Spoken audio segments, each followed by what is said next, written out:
بسم اللہ الرحمن الرحیم العلیم من الشیطان اللعین الرجیم بسم اللہ الرحمن الرحیم الحمد للہ رب العالمین والصلاة والسلام علی سید الانبیاء واشرف المرسلین وعلى أهل بيته الطيبين الطاهرين سيما على بقية الله في الأرضين وحجة الله على العالمين الإمام المنتظر عجل الله تعالى له الفرج وروحي وأرواح العالمين لتراب مقدمه الفداء ولعنة الله على أعدائهم أجمعين من يومنا هذا إلى صباح يوم الدين. أما بعد فقد قال الله الحكيم في كتابه الكريم وهو أصدق القائلين وقوله الحق بسم الله الرحمن الرحيم قد أفلح من تزكى وذكر اسم ربه فصلى بل تؤثرون الحياة الدنيا والآخرة خير وأبقى إن هذا لفي الصحف الأولى صحف ابراہیم و موسیٰ صدق اللہ العلی العظیم. صلوات بر محمد و آل محمد.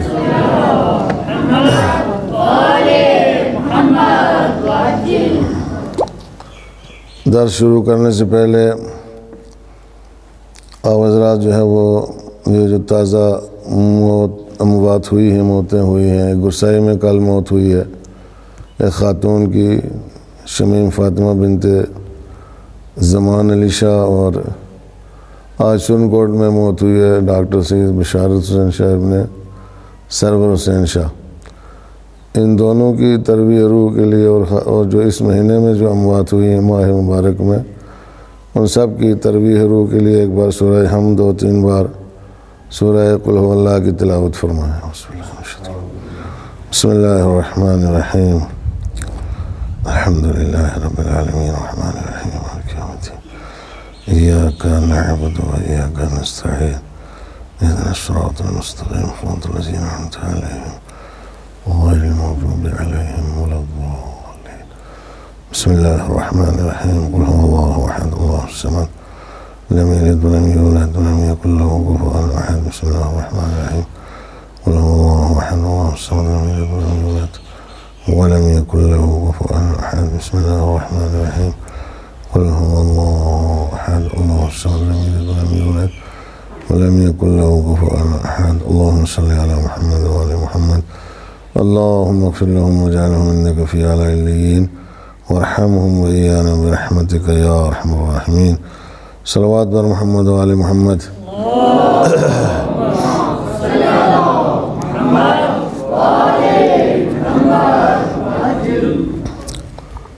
آغاز درس میں یہ جو عید سعید انشاءاللہ آنے والی ہے، اس کے سلسلے میں تمام مومنین و مومنات اور مسلمین و مسلمات، مراجع کرام، ولی امر مسلمین اور امام زمانہ عجل اللہ تعالی فرجہ الشریف کی خدمت میں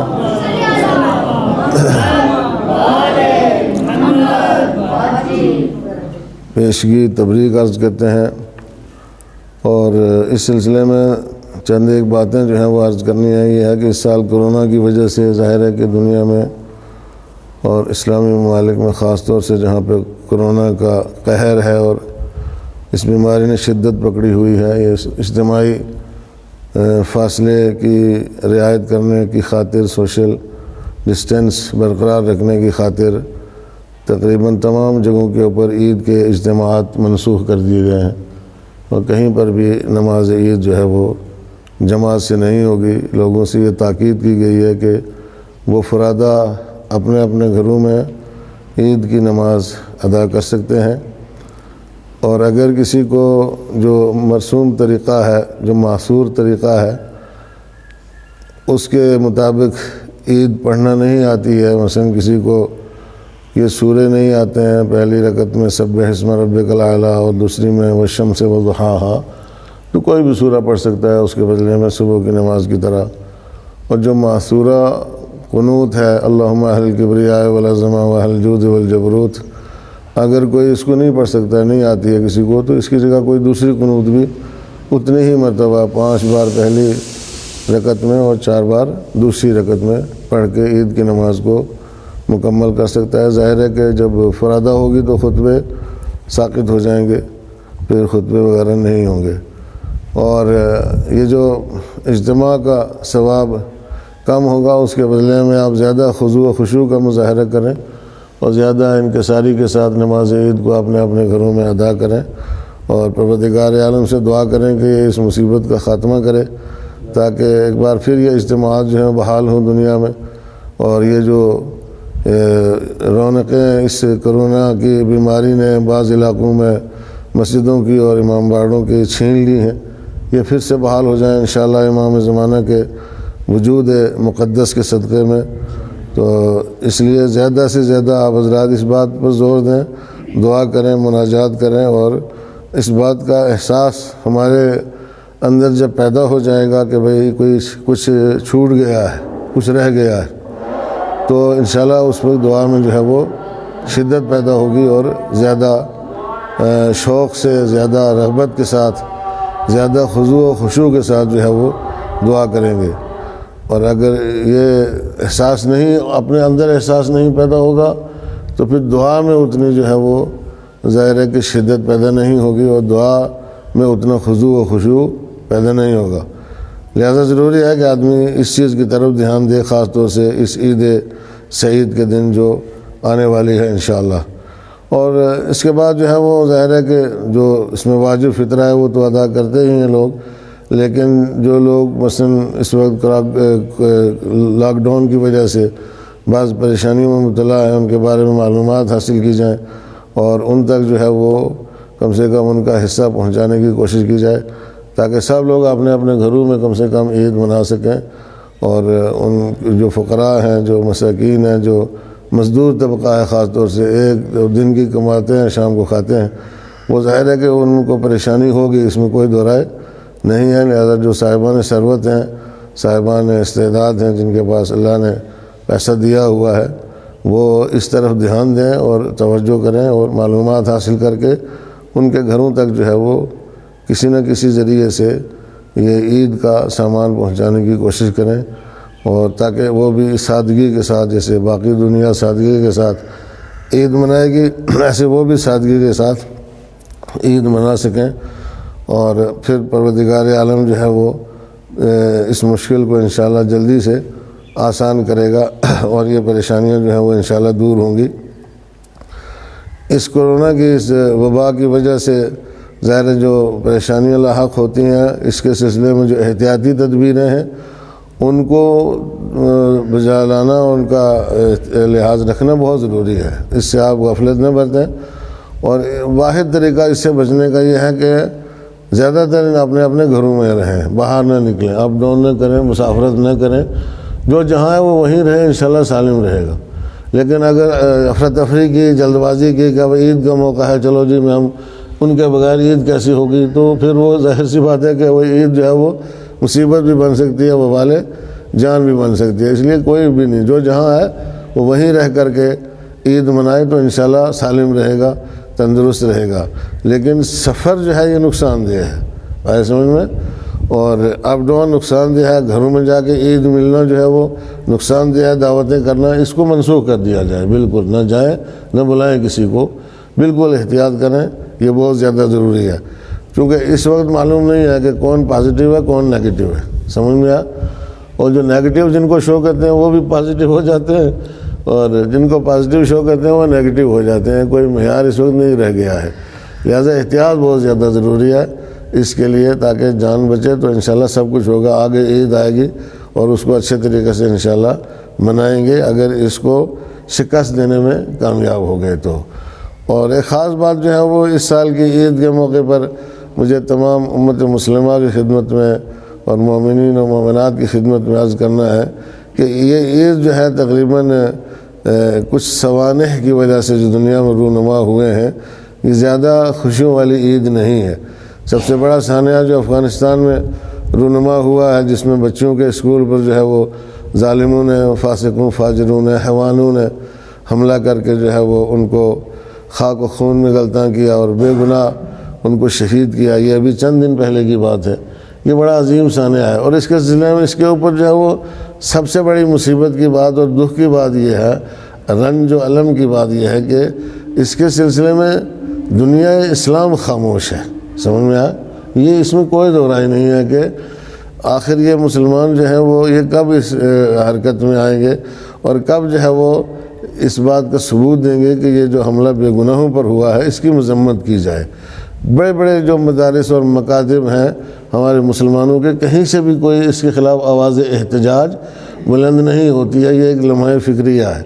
ہم اپنے وظیفے سے غافل نہیں ہیں، ہم اپنی ذمہ داری سے غافل نہیں ہیں۔ ہم جب بھی کوئی ان کے ہاں اس طرح کی کوئی بات ہوتی ہے تو ہم اس کی مذمت کرتے ہیں، بیان بھی ہمارا آتا ہے آئے سمجھ میں، جہاں بھی کوئی پرابلم ہو۔ لیکن وہ کیوں اس قدر خاموش ہیں، یہ خود ایک سوچنے کی بات ہے۔ لہذا یہ لمحہ فکریہ ہے، اور یہ دعوت ہے مومنین کے لیے اور شیعوں کے لیے خاص طور سے کہ وہ کم سے کم متحد ہوں، اور متحد ہو کر کے اس طرح کے واقعات کی سخت اور شدید الفاظ میں مذمت کریں۔ اور جو ان کے پیچھے لابیاں ہیں، ظاہر سی بات ہے، میں نے پہلے بھی عرض کر چکا ہوں کہ ان کے پیچھے بڑی طاقتوں کا ہاتھ ہے، اسرائیل کا ہاتھ ہے، امریکہ کا ہاتھ ہے، اور وہ جو ان تنظیموں کو کھانا کھلاتے ہیں، فیڈ کرتے ہیں، آئے سمجھ میں، ان کو ہر چیز پرووائڈ کرتے ہیں۔ اس میں سعودی عرب، آل سعود آگے ہیں سب سے اس طرح کی تنظیموں کو پالنے پوسنے میں۔ تو چونکہ اب اگر وہ مذمت کریں گے تو پلٹ کے گھر میں آئے گی مصیبت، یہ ہے سب سے بڑی، اس لیے وہ خاموش ہو جاتے ہیں کہ یہ پالنے والے ان تنظیموں کے یہی ہیں۔ لیکن انشاءاللہ وہ دن دور نہیں ہے کہ جب ان سب کا قلع کمع ہوگا اور صفحۂ ہستی سے پروردگار عالم ان کے وجود کو مٹا کے رکھ دے گا۔ امام زمانہ کے وجود کے صدقے میں ہمارے لیے اتحاد کی ضرورت ہے، اتفاق کی ضرورت ہے، یکجہتی کی ضرورت ہے، اور سب کو مل کر کے جو ہے وہ اس طرح کے واقعات کی شدید الفاظ میں مذمت کرنے کی ضرورت ہے۔ ظاہر سی بات ہے کہ اسی عید سے مقارن ادھر فلسطین کے اوپر بھی جو ہے وہ شدت کے ساتھ اسرائیلیوں نے حملے کیے ہیں، مسجد الاقصیٰ میں حملے کیے ہیں، مسجد الاقصیٰ کو آگ لگائی ہے۔ تھوڑا سا ان کو جواب ملا ہے، لیکن یہ دنیا جان لے کہ جواب کس کی طرف سے ہے، سب کو معلوم ہو گیا ہے، سب کو پتہ چل گیا ہے۔ تم مسلمانوں کو اگر پتہ نہیں چلا جو خواب غفلت میں پڑے ہوئے ہو، لیکن ان فلسطینیوں کو معلوم ہے، اور انہوں نے شکریہ بھی ادا کیا ہے کہ یہ جواب جو ہے وہ کس کی طرف سے دیا گیا ہے۔ اور تل ابیب میں اور حیفا میں اور دوسرے شہروں میں رہنے والے اسرائیلیوں کی نیندیں کس نے حرام کی ہیں، آیا سمجھ میں؟ ان کو جاگنے پر کس نے مجبور کیا ہے، اور زخمی اٹھانے پر کس نے مجبور کیا ہے پہلی بار، سمجھ میں آیا؟ یہ مسلمانوں کو پتہ چل گیا، اب بھی ان کو ہوش آ جانا چاہیے۔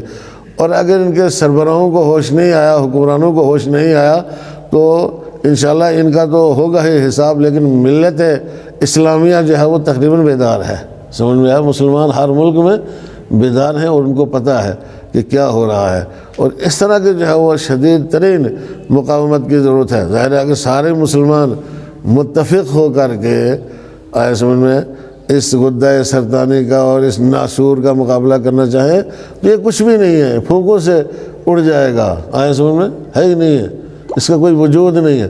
تو اسے معلوم ہوا کہ اس کا جتنا بھی ترقی یافتہ سسٹم تھا وہ گنبد آہنی، آئے سمجھ میں، راکٹوں کو روکنے والا فیل ہو گیا، کسی راکٹ کو وہ نہیں روک پائے، اور سارے راکٹ جو ہے وہ جا کر شہروں کے اوپر گرے۔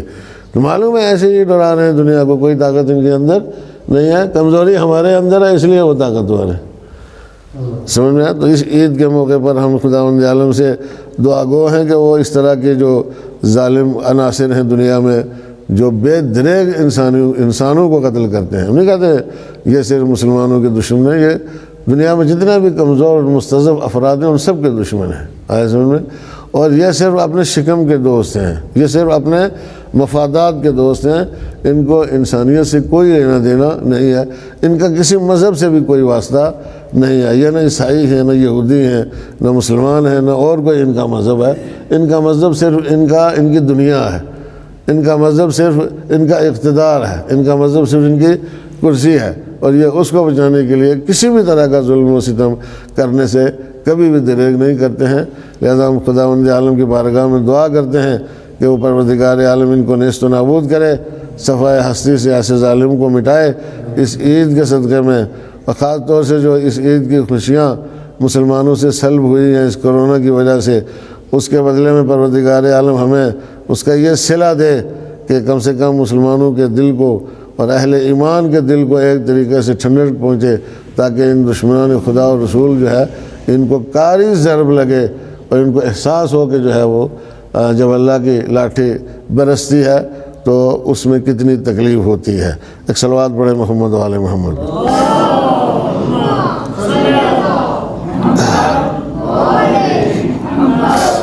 چند آخری آیتیں سورہ مبارکہ اعلیٰ کی ہیں۔ قد افلح من تزکا، پیچھے کچھ قسمیں کھائی ہیں، اس کے بعد فرمایا قد افلح من تزکا، فلاح پائے گا وہ شخص جو نفس کا تزکیہ کرے گا۔ قد افلح من تزکا، وہ فلاح پائے گا جو نفس کا تزکیہ کرے گا، یا جو نفس کا تزکیہ کر چکا ہے وہ فلاح بھی پا چکا ہے۔ آئے سمجھ میں؟ وَذَكَرَ اسْمَ رَبِّهِ فَصَلَّى، اور اپنے پروردگار کے نام کا ذکر کرے گا اور اللہ کی بارگاہ میں نماز ادا کرے گا، تو ایسے لوگ جو ہے وہ فلاح پانے والے ہیں۔ تزکیہ کا مطلب یہ ہے، تزکیہ آنا اس کے فکر از عقائد فاسد و نفس از اخلاق فاسد و اعضاء از رفتار فاسد پاک شود، تزکیہ اس کو کہتے ہیں۔ نہ فکر میں کوئی خرابی ہو، کھوٹ ہو، فاسد عقیدہ ہو، نہ نفس میں کوئی اخلاقی فساد ہو، کوئی برائی ہو، ایسے سمجھ میں، اور نہ انسان کے عمل اور کردار جو ہے جو اس کے اعضاء و جوارح سے نمایاں ہوتا ہے عمل اور اس کا کردار، اس میں بھی کسی بھی طرح کی غلط رفتار جو ہے وہ نہیں ہونا چاہیے، اس کو کہتے ہیں تزکیہ۔ زکوٰۃ کا مطلب جو ہے روح کو حرص، بخل اور طمع مال اور دوسرے کے حقوق پر تجاوز کرنے سے روکنا ہے، کہ کسی کے حقوق پر وہ تجاوز نہ کرے، ایسے سمجھ میں، یہ ہے تزکیہ روح، زکوٰۃ روح، ایسے سمجھ میں۔ تو کبھی کبھی آدمی جو ہے وہ دوسرے کے گھر میں جا کے ڈاکہ ڈالتا ہے اور دوسرے کے حقوق پر تجاوز کرتا ہے، اور کبھی کبھی اپنے ہی گھر میں رکھے ہوئے دوسروں کے حقوق جو ہے ان کو ادا نہیں کرتا ہے، تو دونوں صورتوں میں روح کا تزکیہ نہیں ہوتا ہے، ایسے میں روح کا تزکیہ یہ ہے کہ کسی کا حق چھینا ہے وہ بھی دے اور چھیننے کی کوشش نہ کرے، اور اگر دبا کے رکھا ہے تو وہ بھی دے، ایسے میں دبا کے جو رکھا ہے گھروں میں سمجھ میں آیا وہ بھی دے، یہ ہے تزکیہ روح۔ مکتب انبیاء جو ہے وہ در مکتب انبیاء رستگاران پاکان ہستند، انبیاء کے مکتب میں مذہب کی روشنی میں اور مذہب کے مطابق جو لوگ پاک ہیں وہی نجات پا سکتے ہیں۔ قد افلح من تزکا، فلاح وہ پائے گا جو اپنے نفس کا تزکیہ کرے گا، لیکن طاغوتیوں کے مکتب میں نجات پانے والے وہ لوگ ہیں جو طاقتور ہیں، آیا سمجھے؟ جیسے آج کی منطق کیا ہے، جس کی لاٹھی اس کی بھینس، اسی لیے اسلحے کی دوڑ ہے، سمجھ میں آیا؟ دنیا طرح طرح کے اسلحے بنا رہے ہیں، لوگوں کا مال لوٹ کے دوسرے ممالک کا اپنے لیے اسلحہ بناتے ہیں، سمجھ میں آیا؟ تاکہ اپنا دفاع جو ہے وہ کر سکیں اور وقت آنے پر پوری دنیا پر حکومت کریں اور تمام انسانوں کو جو ہے وہ اپنا غلام بنائیں۔ یہی ہے اسٹریٹجی استعمار کی، طاغوتیوں کی، ستم گروں کی اور ظالموں کی، آئے سمجھ میں، کہ کچھ لوگ جو ہے وہ عیش کریں اس پوری دنیا میں اور باقی سارے لوگ جو ہیں وہ غلام ہو اور ان کے مفادات میں کام کریں، تو ان کے منطق میں فلاح پانے والے وہ ہیں، سمجھ میں آیا؟ فرعون کہا کرتا تھا ہر کس پیروز شود رستگار است، قد افلح الیوم من استعلا، آج جو بلند ہوا وہی فلاح پائے گا، من استعلا، جس نے طلب علو کیا، جس نے بلندی چاہیے، طاقت کے بل بوتے پر جو آگے بڑھ گیا سب سے، وہ جو ہے وہ فلاح پائے گا اور وہ نجات پائے گا۔ توجہ کیا حضرات نے؟ در قرآن رستگاری قطعی کا ذکر جو ہے وہ مومنین کے لیے بھی آیا ہے، قد افلح المومنون، مومنین فلاح پا گئے، اور ان لوگوں کے لیے بھی آیا ہے کہ جنہوں نے اپنے نفوس کا تزکیہ کیا ہے، دونوں کے لیے ہے۔ تو معلوم ہے کہ یہ دونوں ایک ہی ہیں، جو تزکیہ کرنے والے ہیں وہ مومن ہیں، اور مومن اگر تزکیہ کر لے تو یہ اس دونوں ایک ہی چیز ہے۔ پس مومن واقعی وہ لوگ ہیں کہ جنہوں نے اپنا تزکیہ کیا ہے، وہ صحیح معنوں میں مومن ہے، اور اگر وہ تزکیہ نہیں کر پائیں گے تو وہ مومن نہیں ہے۔ تو ایک بات جو ہے وہ قطعی طور پر یاد رکھنی چاہیے انسان کو کہ صرف ایمان لے آنا کافی نہیں ہے، ایمان کے بعد تزکیے کا مرحلہ جو ہے وہ شروع ہوتا ہے اور اس کا آغاز ہوتا ہے۔ لہذا اہل ایمان کے گھروں میں ضرورت ہے تزکیے کی مہم چلانے کی، عزاداروں کے گھروں میں ضرورت ہے تزکیے کی مہم چلانے کی۔ ایسا نہیں ہے کہ جنہوں نے عزاداری کر لی اور جنہوں نے فضائل پڑھ لیے، جنہوں نے مناقب پڑھ لیے، وہ اب جو ہے وہ فارغ البال ہو گئے، اب ان کو کچھ نہیں کرنا ہے۔ نہیں، اگر انہوں نے یہ کام کیے ہیں تو ان کے لیے ضروری ہے کہ وہ اپنے گھروں میں اب تزکیے کی مہم شروع کریں، تزکیے کا آغاز کریں، آیا سمجھ میں، تاکہ اس کی وجہ سے ان کی گرفت نہ ہو۔ چونکہ فلاح پانے والا وہی پائے گا جو پاک ہے، جو پاک نہیں ہے وہ فلاح نہیں پا سکتا ہے۔ توجہ کہ آپ نے۔ اور عزیزان گرامی، یہ مثلا عزاداری جو کرتا ہے یا جو اس طرح کے مناقب جو پڑھتا ہے یا جو فضائل پڑھتا ہے، یہ کوئی خاصہ نہیں ہے شیعوں کا، سمجھ میں آیا؟ یہ کوئی پہچان نہیں ہے، یہ کوئی بھی کر سکتا ہے، عزاداری کوئی بھی کر سکتا ہے۔ میں ہمیشہ اس بات کو کہا کرتا ہوں کہ اگر آپ کسی سے کہو کہ یار اگر تم نے مجلس میں ایک آنسو بہا لیا تو تم جنت میں جاؤ گے، سمجھ میں آیا؟ تو اس کام کو کون ہے دنیا کا بیوقوف انسان جو کرنے کے لیے تیار نہیں ہوگا؟ مجھے یہ بتاؤ، جس کو یہ پتہ چل جائے کہ تم اگر ایک آنسو بہاؤ گے مجلس میں آ کر کے تو جنت میں جاؤ گے، تو وہ کہے گا بھائی کیا چاہتا ہے یار، جب بھی مجلس ہو چلو مجلس میں چلتے ہیں، چل کے آنسو بہاتے ہیں تاکہ ایک آنسو کے بدلے میں جنت مل رہی ہے۔ کون بیوقوف آدمی ہے جو نہیں کرے گا؟ تو اس کام کو سبھی کر سکتے ہیں، منقبت کوئی بھی پڑھ سکتا ہے، چنانچہ پڑھتے ہیں، ہندو بھی پڑھتے ہیں، سکھ بھی پڑھتے ہیں، دوسری قومیں بھی پڑھتی ہیں، قرآن بھی کوئی بھی پڑھ سکتا ہے، خوب اچھے لہجے میں، بہترین تجوید کے ساتھ، بہترین تلحین کے ساتھ، سمجھ میں آیا؟ کوئی بھی پڑھ سکتا ہے، کسی بھی مسلک کا ہو، کسی بھی مذہب کا ہو، مشکل نہیں ہے، عربی پڑھنا ہے، اس کے بعد قرآن پڑھنا سیکھنا، پھر اس کو پڑھنا ہے، کوئی مشکل نہیں ہے۔ یہ چیزیں جو ہے یہ باعث نجات نہیں ہے، آیا سمجھ میں؟ ان کے ساتھ ضروری ہے نفس کا تزکیہ، اور تزکیہ نفس جو ہے ان اعمال کی احکام کی انجام دہی سے ہوگا کہ جن کو پروردگار عالم نے قرآن مجید میں، احادیث معصومین علیہ السلام نے اللہ کے حکم کے مطابق جن کو بیان کیا گیا ہے، جب تک وہ احکام نہیں بجا لائے جائیں گے، وہ پروٹوکول نہیں اختیار کیا جائے گا دوزخ سے بچنے کا، سمجھے؟ دوزخ سے بچنے کا ایک سسٹم ہے، ایک نظام ہے، پروٹوکول ہے، باقاعدہ طور پر ایک نصاب ہے دوزخ سے بچنے کا، نصاب ہے، اس نصاب کو پڑھنا ہے، اس کو طے کرنا ہے، سمجھ میں؟ تب جا کے دوزخ سے بچو گے۔ اس نصاب کو طے کرنے سے تزکیہ حاصل ہوگا، اور جب تزکیہ حاصل ہوگا تو وہ شخص جنت میں جانے کے قابل ہوگا۔ میں پہلے بھی عرض کیا تھا کہ بابا جنت جو ہے وہ پاک لوگوں کے لیے ہے، وہاں پہ اس طرح کے کیچڑ سے میں لتے پتے لوگ جو ہے ان کو نہیں بھیجا جائے گا جنت میں۔ اگر بھیجا بھی جائے گا تو پہلے تھوڑا سا پکایا جائے گا دوزخ میں، سمجھ میں آیا؟ پہلے تصفیہ کیا جائے گا، اس کے بعد جو ہے وہاں سے نکال کے جنت میں بھیجا جائے گا۔ جنت میں کوئی ناپاک داخل نہیں ہو سکتا، اسی لیے فرمایا قد افلح من تزکیٰ، بس وہی مومن واقعی ہے جو اپنا تزکیہ کرے۔ قرآن جو ہے وہ بعض آیات کے آخر میں فرماتا ہے امید ہے کہ رستگار ہو جائیں، یعنی لعلکم تفلحون، امید ہے کہ تم فلاح پا جاؤ، ہے سمجھ میں؟ اس لیے کہ کار خیر ان لوگوں سے کہ جنہوں نے تزکیہ نہیں کیا ہے، ریا کے ساتھ، غرور کے ساتھ اور گناہ کی وجہ سے اور احسان جتانے کی وجہ سے محو ہو جاتا ہے۔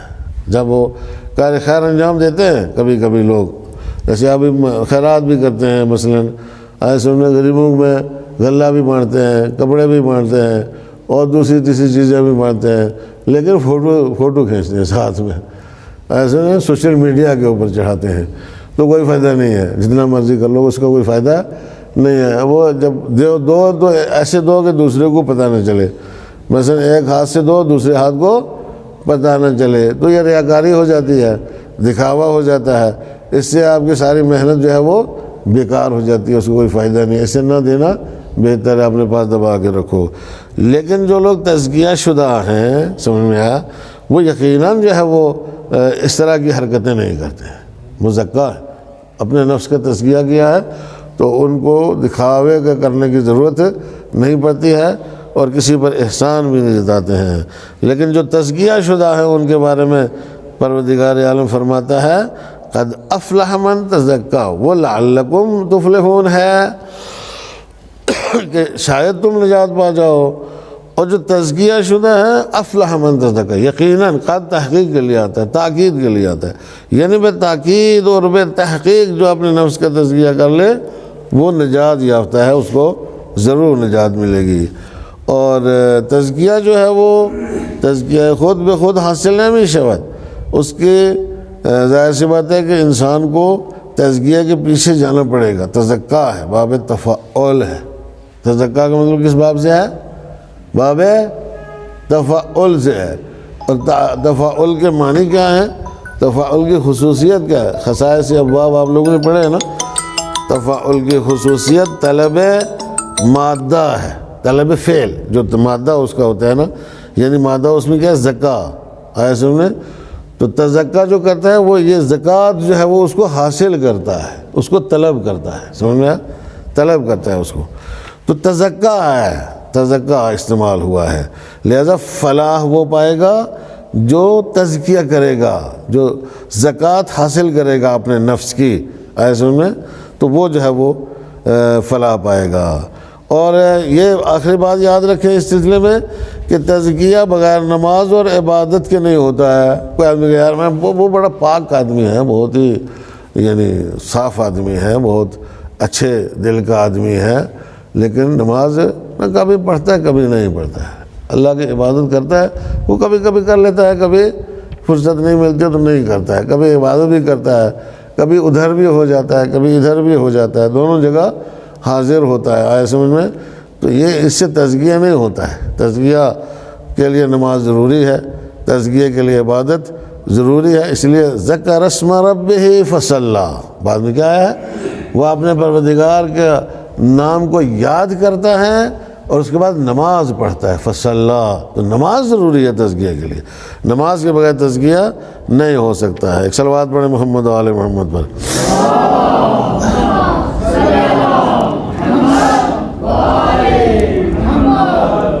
بل تؤثرون الحیات الدنیا، بلکہ تم دنیاوی زندگی کو ترجیح دیتے ہو۔ آثر یوسرو، ترجیح دینا، تم دنیاوی زندگی کو کیا کرتے ہو؟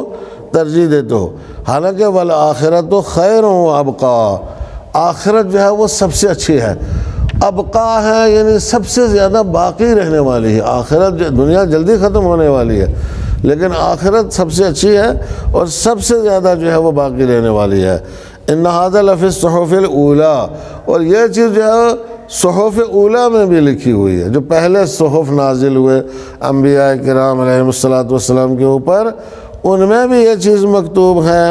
اور وہ صحف کون سے ہیں؟ صحف ابراہیم و موسیٰ، جو حضرت ابراہیم پر نازل ہوئے تھے صحیفے، ان میں بھی یہ چیز مکتوب ہے، اور جو حضرت موسیٰ پر صحیفے نازل ہوئے تھے ان میں بھی یہ چیز جو ہے وہ مکتوب ہے۔ نکتے ہیں اس میں، روایات میں یہ بتایا گیا ہے کہ دنیا کی محبت تمام خطاؤں کا سرچشمہ ہے، حب الدنیا راس کل خطیہ، سمجھنا؟ دنیا نہیں، دنیا خطاؤں کا سرچشمہ نہیں ہے، دنیا کی محبت خطاؤں کا سرچشمہ ہے۔ جب آدمی دنیا سے لگاؤ پیدا کر لیتا ہے اور اتنا دنیا کا گرویدہ ہو جاتا ہے کہ ایک آدھ دمڑی نکالنے میں جو ہے وہ اس کی چمڑی جلنا شروع ہو جاتی ہے، سمجھ میں آیا؟ تو مشکل ہو جاتا ہے اس کے لیے دمڑی نکالنا۔ یہ ہے محبت، سمجھ میں آیا؟ یہ دنیا کی کیا ہے؟ محبت ہے۔ لیکن آدمی کماتا ہے، دیتا ہے رائے خدا میں، خیرات کرتا ہے، خرچ کرتا ہے، خمس و زکوٰۃ بھی دیتا ہے، سب کچھ کرتا ہے، تو یہ اچھی بات ہے۔ ایسی دنیا تو ایسے ہی انسان کے پاس ہونا چاہیے کہ جس کا ہاتھ کھلا ہے، جس کا ہاتھ کھلا ہے، جس کا ہاتھ بند ہے اس کے پاس دنیا نہیں ہونا چاہیے۔ ایسے میں، اس لیے کہ وہ بلاک کر لیتا ہے اللہ کے دیے ہوئے سرمایہ کو، کیا کرتا ہے؟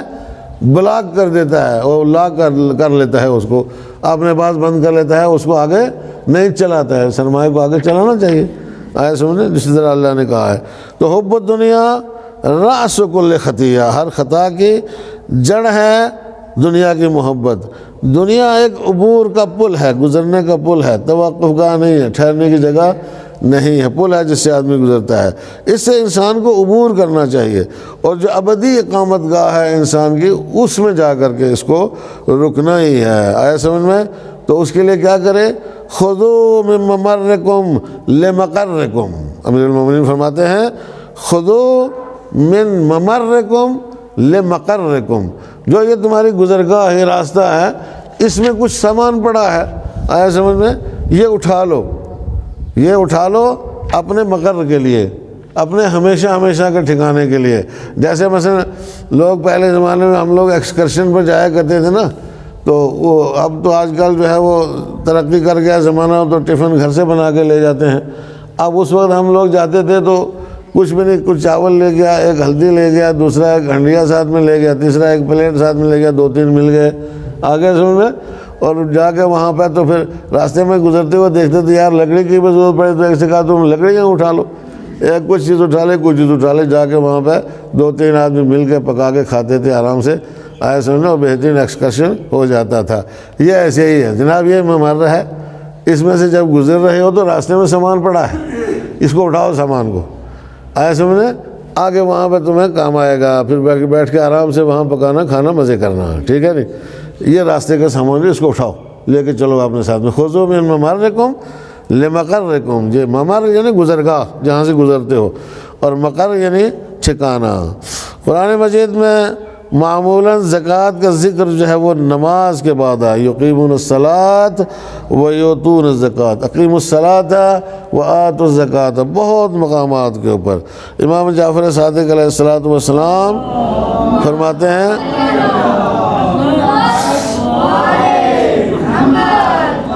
عید فطر میں زکوٰۃ کے ادا کرنے کا حکم فقراء کو نماز عید سے پہلے ہے۔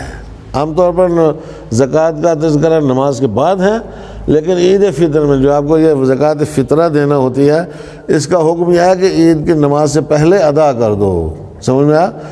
جس کو پہنچانا ہے اس کو پہنچا دو۔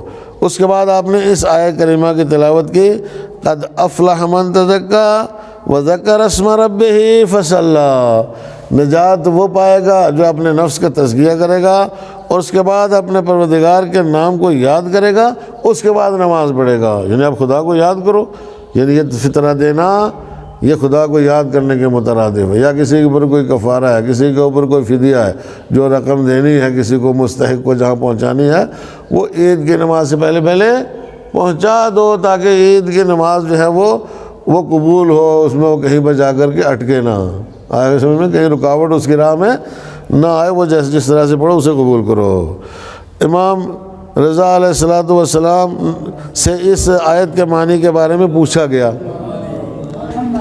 یہ قد افلح من تزکیٰ جو ہے ذکر اسم ربہ فصلی کے بارے میں امام رضا علیہ السلام سے ایک شخص نے پوچھا کہ جب اس نے خدا کا نام لیا، نماز پڑھ لی، امام نے فرمایا یہ تکلیف جو ہے سخت یاس کے در شبان روز، ہر وقت نام خدا برد شد انسان نماز بخواند اوپر سے پسمانہ چیز، یعنی یہ بہت بڑی تکلیف ہے، یہ بہت بڑی ذمہ داری ہے کہ بھئی آپ مثلا اللہ کا نام لیتے ہو، خدا کی قسم کھائی، جاؤ نماز پڑھو، اللہ مالک ہے، جاؤ نماز پڑھو، جب بھی اللہ کا ذکر آیا جاؤ نماز پڑھو، ذکر اسم ربہ فصلی۔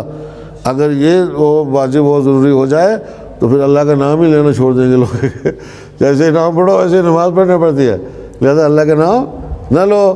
تو پھر پوچھا اس کا کیا مطلب ہے؟ امام علیہ السلام نے فرمایا ہرگاہ نام خدا برد شد صلوات بر محمد و آل محمد بے فرستاد، جب بھی اللہ کا نام لو محمد و آل محمد علیہ السلام پر درود بھیجو، صلوات بر محمد و آل محمد۔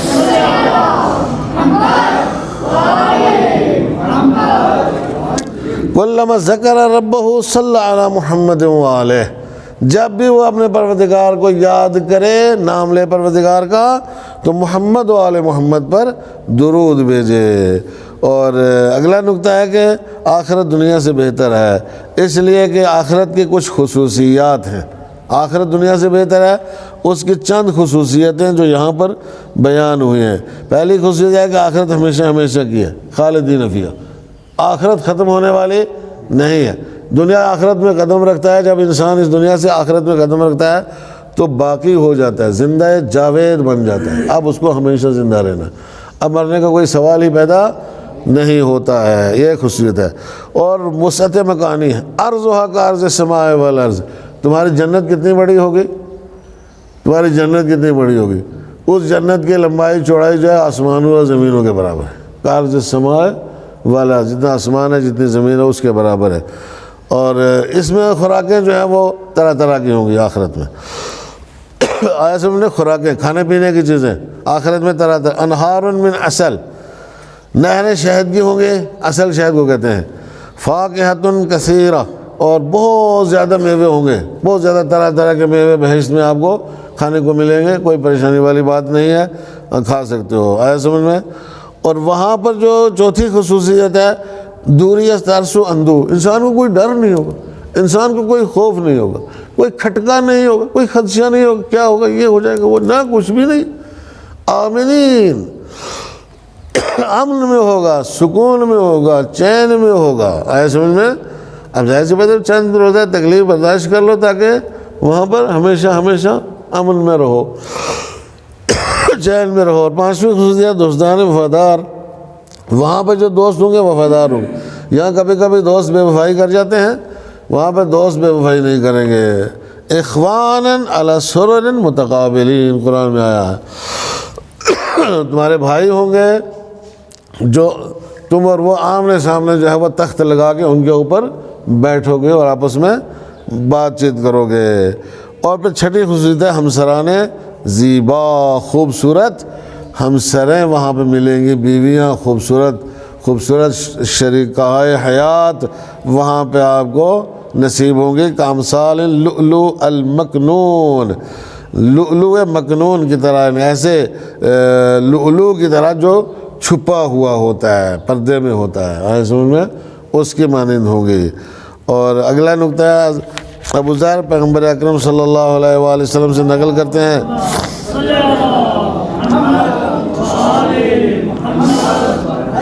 کہ خداوند متعال نے 1,24,000 پیغمبر بھیجے ہیں، کہ جن میں سے 313 جو ہے وہ رسول اور سب کے سب باقی جو ہے وہ نبی ہیں، اور کل ملا کر کے 104 کتابیں ان کے اوپر نازل ہوئی ہیں۔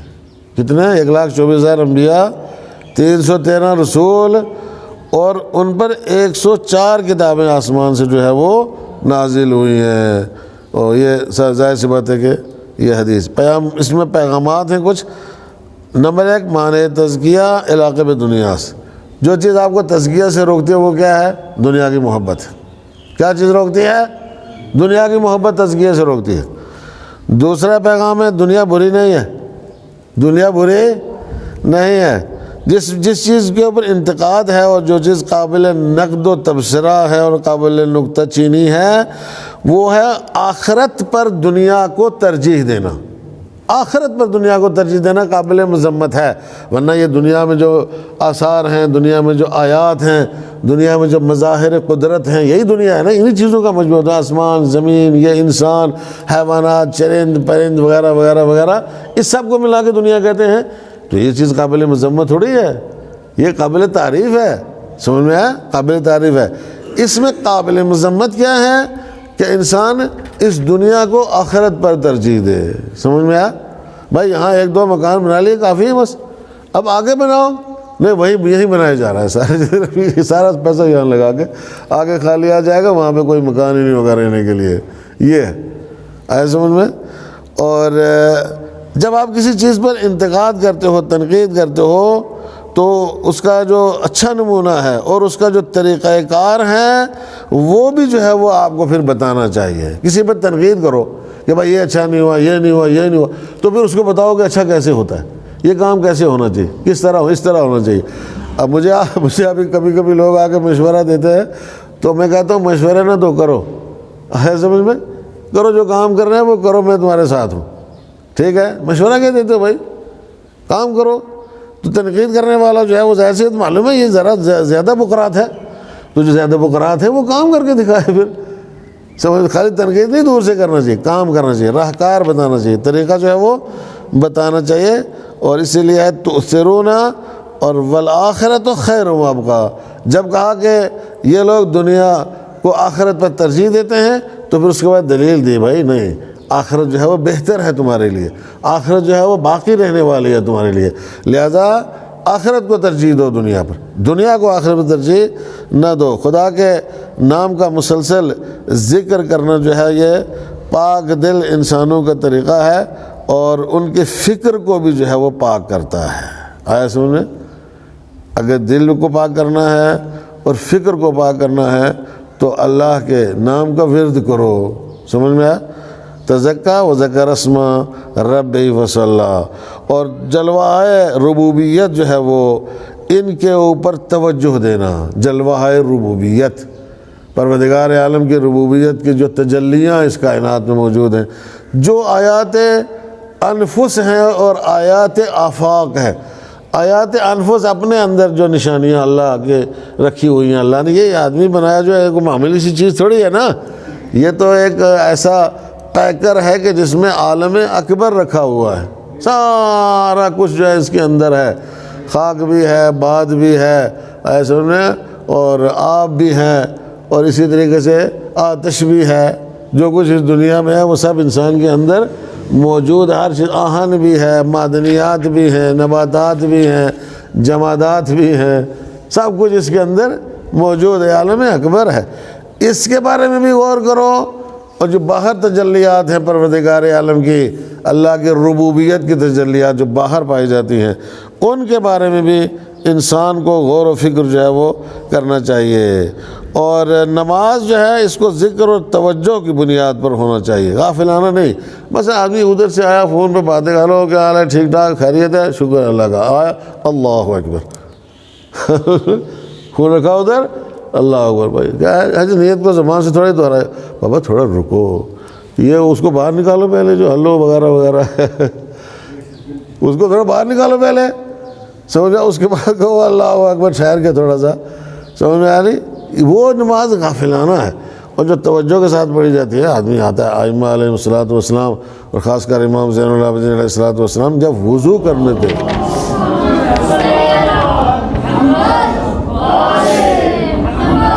وضو فرماتے تھے تو چہرہ زرد پڑ جاتا تھا، کیوں؟ پوچھا کیوں؟ کہا کس کی بارگاہ میں جا رہے ہیں، ہم اس قابل ہیں کہ اس کی بارگاہ میں جائیں، اپنا منہ دکھائیں اللہ کو، ایسے چہرہ زرد پڑ جاتا ہے۔ تو یہ ہے یاد، توجہ، غفلت نہیں، غفلت سے پڑھی نماز تو آدمی پھر نماز میں غافل ہو جاتا ہے۔ پہلے تھوڑا بیٹھو، تھوڑا غور کرو، فکر کرو، سوچو، اس کے بعد اٹھو نماز پڑھو۔ امام زمانے کو بھی پہلے یاد کر لو، سمجھ میں آیا؟ جب نماز پڑھنے جب واجب نماز ہے، مستحب نماز ہے، اپنے زمانے کے امام کو یاد کر لو کہ مولا آپ دیکھ رہے ہیں میں نماز پڑھنے جا رہا ہوں، ٹھیک ہے نہیں؟ ہاں، تو پھر توجہ رہے گی انشاءاللہ، مولا کی بھی نماز کی طرف جو ہے وہ آپ کی نماز کی طرف توجہ رہے گی۔ اور جو نماز پڑھنے والے ہیں یہ اس وقت رستگار ہوں گے کہ جب اہل تزکیہ ہوں اور خدا کی یاد بھی جو ہے وہ ساتھ میں رہے، تزکیہ بھی ہو، خدا کی یاد بھی ساتھ میں رہے، تب یہ رستگار ہوں گے، ورنہ خالی خولی نمازی جو ہے وہ رستگار نہیں ہو سکتا ہے کہ بس لے دے کے ایک نماز پڑھ لیتے ہیں، اس کے علاوہ کچھ بھی نہیں ہے۔ اور یہ جو آسمانی کتابیں ہیں، آسمان سے جو کتابیں نازل ہوئی ہیں، یہ ان میں آپس میں اتفاق ہے، ان میں آپس میں اتحاد ہے، ان میں کوئی اختلاف نہیں ہے، ایک ہی کتاب، ایک ہی مکتب کو بیان کرنے کے لیے یہ کتابیں مختلف ادوار کے لیے آئی، ایک ہی مکتب، اور اسلام ہے۔ مکتب کون سا ہے؟ مکتب اسلام، ان دین عند اللہ الاسلام، دین اللہ کا ایک ہی ہے، اسلام ہے، آئے سمجھ میں، جو اس نے رکھا ہے۔ اور یہ اسی کو بیان کرنے کے لیے جو 104 کتابیں تو صحف سارے ملا کے یہ جو آئے ہیں، اسی ایک مکتب کو بیان، منتہا شرائط، ہر زمانے کے شرائط الگ ہیں تو احکام بھی الگ ہیں، تقاضے الگ ہیں تو احکام الگ ہیں، ضروریات الگ ہیں تو احکام الگ ہیں ہر زمانے کے. آدم کے زمانے کچھ اور، نوح کے کچھ اور، موسیٰ کے کچھ اور، عیسیٰ کے کچھ اور، سرکار دو عالم کے دور کے تقاضے کچھ اور، تو احکام جو ہے وہ بھی کچھ اور تھے. اب یہ قیامت تک وہی دین رہے گا جس کو سرکار دو عالم نے پیش کیا ہے. اور گزشتہ ادیان جو جن کو کوئی یہودیوں نے اپنی طرف منسوب کیا کہ ہمارا دین ہے، عیسائیوں نے اپنی طرف منسوب کیا کہ یہ ہمارا دین ہے، کوئی دوسرے نے کچھ دین اپنا لیے اپنی طرف کہ یہ ہمارے دین ہے، اور لوگوں نے کہا کہ سارے ادیان آسمانی ہیں. یہ مسامحہ کاری ہے. آسمانی ادیان نہیں، آسمانی دین ہے. بس آسمانی دین ہے اسلام، ادیان نہیں آسمان سے ہے. اللہ نے اختلاف نہیں ڈالا ہوا ہے، یعنی اس نے ایک ہی دین بھیجا ہے مختلف ادوار کے لیے، اس کے احکام مختلف ہیں. بس صرف اتنی سی بات ہے. ان ھذا لفی الصحف الاولی کا یہ حکم جو بیان ہوا ہے یہ گزشتہ صحف میں بھی موجود ہے. یہ اس کی دلیل ہے.